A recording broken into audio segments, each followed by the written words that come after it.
Hi guys, it's Katie with String Expert. So today we're working on part 2 of Go Tell Aunt Rhody, this fantastic folk tunes. Now, when we play folk tunes, they typically follow a specific way that they're set up.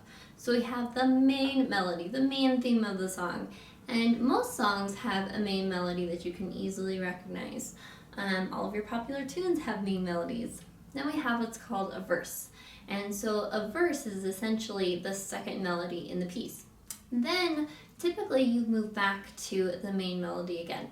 So as we play this piece, I hope that you listen and can kind of try to start to distinguish the difference between the main melody, the verse, and the main melody again.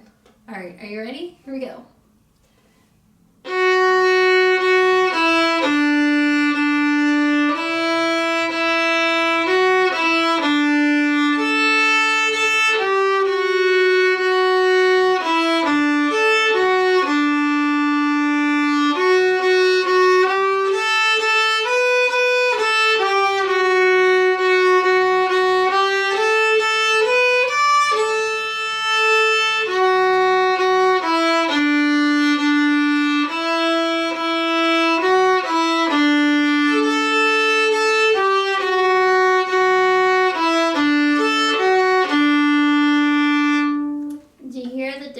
Do you hear the main melody, the verse, and then the main melody?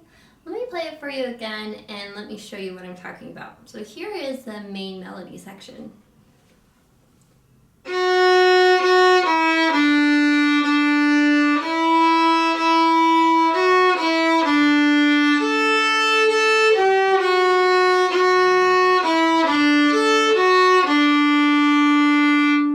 we're going to move on to the verse section. So here's the verse.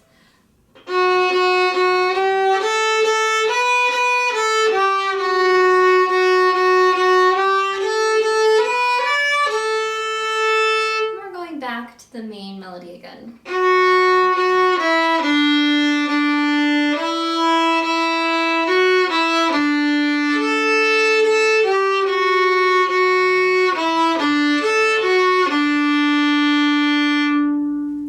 Alright, so that's the main melody, the verse, and the melody again.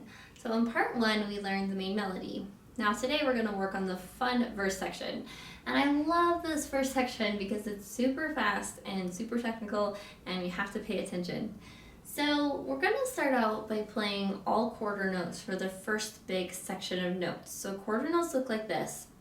And not always, but in this piece in particular, we're going to only use half of the bow for every single quarter note.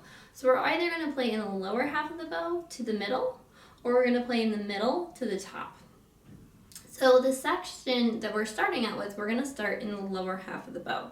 And when you naturally play this piece, you're going to arrive at the lower half of the bow after playing that whole note. So that's kind of nice. So we start here and we're going to play in this section. And the reason that we do that is so that we can get back for that one half note that looks like this, that's sort of in the middle of the line. Okay, so we start out with F sharp, second finger, and we're going to play that for 3 notes. So we have F sharp, F sharp, F sharp. Second finger on the D string. Then we're going to move on to third finger on the D string. Then open A, A1 or B. And then A open, third finger on the D string or G. So let's try all of those notes. There's a lot. Let's go a little bit slower. So we have 3 notes all in a row, which are second finger on the D string or F sharp. And we have third finger on the D string or G. Open A, A1, first finger. A open, and third finger. So let me play that entire section without talking, just nice and slow. Try and play along.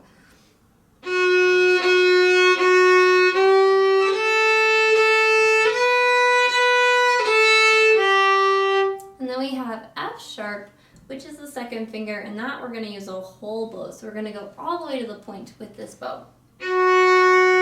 Make sure that when you play this F sharp, you get all the way to the point. The reason is because the next section, we're going to have a bunch more quarter notes. So remember, quarter notes, we're going to use half of the bow, and we want to be at the upper half to do that section. So let's try this entire first part using the short bows and then the long one. Ready? Here we go.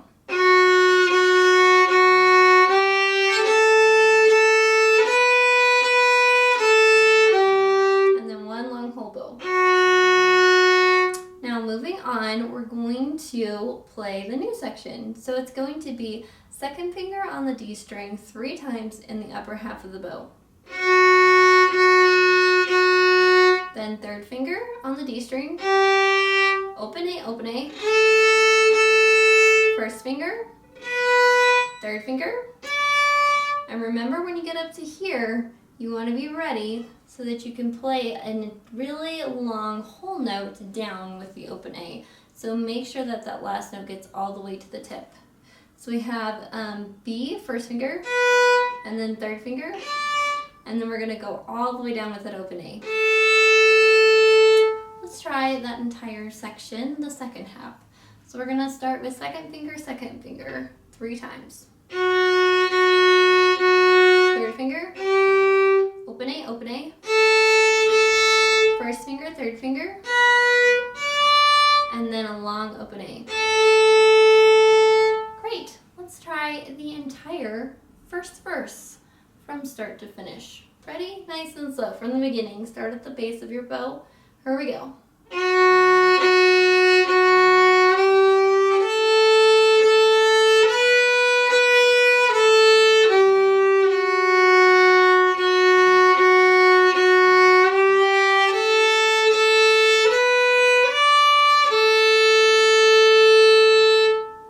So work on that slowly and then work on going faster. You don't want to do it too quickly. You want to make sure that you're being really careful to make sure that that verse is perfect. Thanks for watching. We'll see you next time at stringexpert.com.